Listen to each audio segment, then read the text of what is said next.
Bonjour à toutes et à tous, et bienvenue dans ce nouveau chapitre du programme SES, le chômage. Le chômage est un problème économique majeur, mais c'est aussi et surtout un défi social et humain. Dans cette vidéo, nous allons décortiquer ce chapitre en suivant 4 axes principaux. D'abord, nous reviendrons sur les définitions officielles pour comprendre qui est réellement chômeur. Ensuite, nous verrons comment mesurer le chômage grâce aux indicateurs clés comme le taux de chômage et le taux d'emploi. Nous analyserons également les différentes formes de chômage, qu'ils soient structurels ou conjoncturels. Enfin, nous chercherons à expliquer les causes de ce phénomène pour comprendre les politiques de lutte actuelles. Et on termine par un petit quiz pour tester vos connaissances. C'est parti! Pour commencer, il faut savoir que tout le monde n'est pas d'accord sur qui est un chômeur. On utilise principalement la définition du BIT, le Bureau international du travail. Pour être chômeur au sens du BIT, il faut remplir 3 conditions cumulatives. Être sans emploi, c'est-à-dire n'avoir effectué aucune heure de travail rémunérée durant la semaine de référence. Être disponible, vous devez être capable de prendre un poste dans les 15 jours. Chercher activement, vous devez prouver que vous faites des démarches. Vous passez des entretiens par exemple, ou vous déposez des candidatures. Passons maintenant à la définition utilisée par France Travail, anciennement Pôle emploi. Contrairement au BIT qui utilise une enquête, France Travail se base sur des listes administratives. Pour eux, un chômeur est une personne qui remplit ces conditions. Elle est inscrite sur leur liste. Elle déclare être à la recherche d'un emploi. Et elle peut exercer ou non une activité réduite. C'est cette différence de méthode qui explique pourquoi les chiffres du chômage varient selon que l'on écoute l'INSEE ou le ministère du Travail. Enfin, terminons par une notion plus subtile, le halo du chômage. Ce sont toutes les personnes qui se trouvent dans une zone grise. Elles souhaitent travailler, mais elles ne sont pas comptabilisées comme chômeurs par le BIT, soit parce qu'elles ne sont pas immédiatement disponibles, par exemple pour des raisons familiales ou de santé, soit elles se sont découragées et ne font pas de recherche active de travail. C'est cette notion du halo du chômage qui nous montre que la frontière entre emploi, chômage et inactivité est parfois très floue. Après avoir défini le chômage, voyons maintenant comment nous le mesurons concrètement. Il existe 2 indicateurs principaux qu'il ne faut surtout pas confondre. Le taux de chômage, il mesure la part des chômeurs au sein de la population active, c'est-à-dire ceux qui travaillent ou cherchent à travailler. Comme vous le voyez dans la formule, on divise le nombre de chômeurs par la population active, puis on multiplie par 100. Et le taux d'emploi, cet indicateur est de plus en plus utilisé. Il mesure la part des personnes ayant un emploi, ce sont les actifs occupés, par rapport à l'ensemble de la population en âge de travailler, ce sont les personnes âgées de 15 à 64 ans. Retenez bien la différence. Le taux de chômage nous parle de ceux qui cherchent du travail, alors que le taux d'emploi nous parle de la capacité d'une économie à intégrer sa population dans le monde du travail. Rien de tel qu'un exemple concret pour bien mémoriser ces calculs. Prenons les chiffres récents de l'INSEE pour la France métropolitaine. Voici nos données de base. Nous avons une population en âge de travailler de 40 millions de personnes. Sur ce total, 28,5 millions occupent un emploi et 2,3 millions sont au chômage. Si l'on additionne ces 2 derniers chiffres, on obtient une population active de 30,8 millions de personnes. Appliquons maintenant nos formules. D'abord le taux de chômage, on divise nos 2,3 millions de chômeurs par la population active, 30,8 millions. On obtient environ 7,5%. Cela signifie que sur 100 Français présents sur le marché du travail, 7,5 ne trouvent pas d'emploi. Ensuite le taux d'emploi, on divise les 28,5 millions d'actifs occupés par la population totale en âge de travailler, 40 millions. Le résultat est de 71,25%. Retenez bien ce chiffre, environ 71% des Français en âge de travailler ont effectivement un job. C'est l'indicateur que le gouvernement regarde en priorité pour mesurer l'efficacité de sa politique de plein emploi. Maintenant que nous savons comment mesurer le chômage, posons-nous une question essentielle. Pourquoi le chômage existe-t-il ? En réalité, toutes les formes de chômage n'ont pas les mêmes causes. On en distingue principalement 2 catégories. D'un côté, le chômage structurel. C'est un déséquilibre profond, souvent chronique et de long terme. Il est lié aux transformations de l'économie, comme les changements technologiques ou démographiques. Ici, le problème est structurel.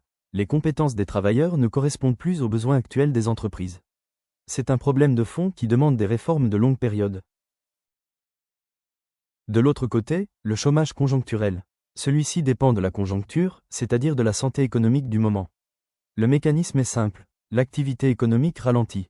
La consommation baisse, donc la production diminue. Les entreprises ont moins besoin de main-d'œuvre et licencient. C'est un chômage de court terme qui fluctue selon les cycles de croissance. En résumé, le structurel est un problème de moteur, le conjoncturel est un problème de météo économique. Regardons maintenant plus en détail comment s'enchaîne le chômage conjoncturel. Tout commence généralement par un choc négatif. Cela peut être une crise sanitaire, comme nous l'avons vécu, ou une hausse brutale des prix de l'énergie. L'effet domino est le suivant. Ce choc entraîne d'abord une baisse de la consommation et de l'investissement. C'est ce qu'on appelle une baisse de la demande globale. Puisque les clients achètent moins, les entreprises sont forcées de réduire leur production.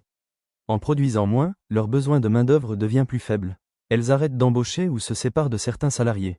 Le résultat final est inévitable, une hausse du chômage conjoncturel. C'est un cercle vicieux qui montre bien que ce type de chômage est directement lié à la santé de l'activité économique. Pour bien comprendre pourquoi le chômage persiste dans nos sociétés, nous allons analyser ses causes sous deux angles différents. Nous allons commencer par expliquer les raisons du chômage structurel, et nous passerons ensuite au chômage conjoncturel. Alors, le problème du chômage structurel, comme expliqué par économistes libéraux, vient principalement de deux facteurs. Le premier facteur, ce sont les problèmes d'appariement. C'est l'idée que l'offre de travail et la demande de travail ne parviennent pas à se rencontrer. Soit à cause d'une inéquation des qualifications, les diplômes des candidats ne correspondent pas aux compétences recherchées par les employeurs. Soit à cause d'une inéquation spatiale, il y a des emplois dans une région, mais les travailleurs vivent dans une autre et ne peuvent pas se déplacer. Le second facteur, ce sont les rigidités du marché du travail. Les libéraux pointent du doigt les institutions qui encadrent le travail. Selon eux, l'existence d'un salaire minimum, comme le SMIC, fixé par l'État peut favoriser le chômage en rendant le coût du travail trop élevé. D'une manière générale, ils estiment que les règles, comme le droit du travail, sont trop protectrices pour les salariés, ce qui finit par dissuader les entreprises d'embaucher.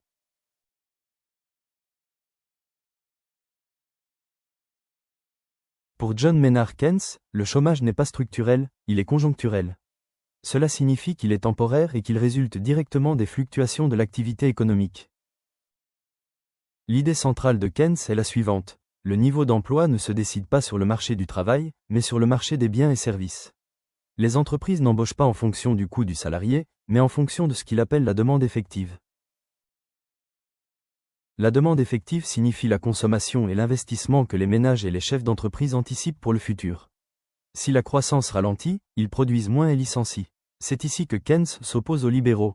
Pour lui, le salaire est un coût pour l'entreprise, mais c'est surtout un revenu pour les ménages. Si on baisse les salaires, on réduit le pouvoir d'achat. La consommation chute, la demande effective baisse, et les entreprises finissent par licencier encore plus. C'est le cercle vicieux de la crise. Après avoir compris les causes du chômage, voyons comment l'État peut agir. Ici encore, deux visions s'affrontent sur les politiques à mener. Pour les économistes libéraux, la priorité est de réduire le coût du travail. Leur stratégie repose sur des politiques d'allègement, réduire les cotisations sociales et rendre le marché du travail plus flexible en supprimant ses rigidités. L'objectif est simple, inciter les entreprises à recruter en diminuant ce que leur coûte chaque salarié. Pour John Maynard Keynes, la logique est inverse. Lorsque l'économie ralentit, l'État doit intervenir par des politiques macroéconomiques de soutien à la demande. C'est ce qu'on appelle une politique de relance budgétaire. L'État va par exemple augmenter les dépenses publiques et les prestations sociales, réduire les impôts pour redonner du pouvoir d'achat, ou encore augmenter le SMIC. Le but est de booster la consommation des ménages pour que les entreprises, voyant leur carnet de commandes se remplir, décident enfin d'embaucher.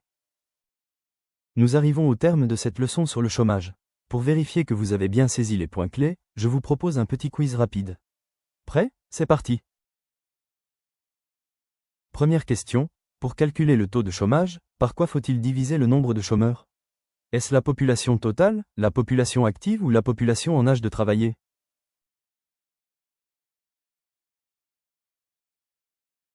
Réponse B, la population active. N'oubliez pas qu'on ne compare que ceux qui veulent travailler. Deuxième question, comment s'explique le chômage conjoncturel? Un coût du travail trop élevé, une inadéquation entre l'offre et la demande de travail, ou un ralentissement de la croissance?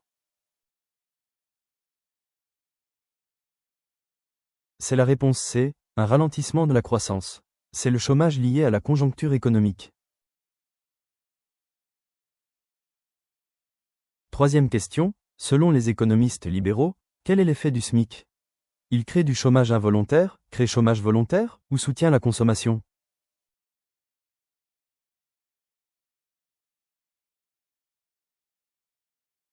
Réponse A. Il crée du chômage involontaire car il est perçu comme une rigidité qui augmente trop le coût du travail.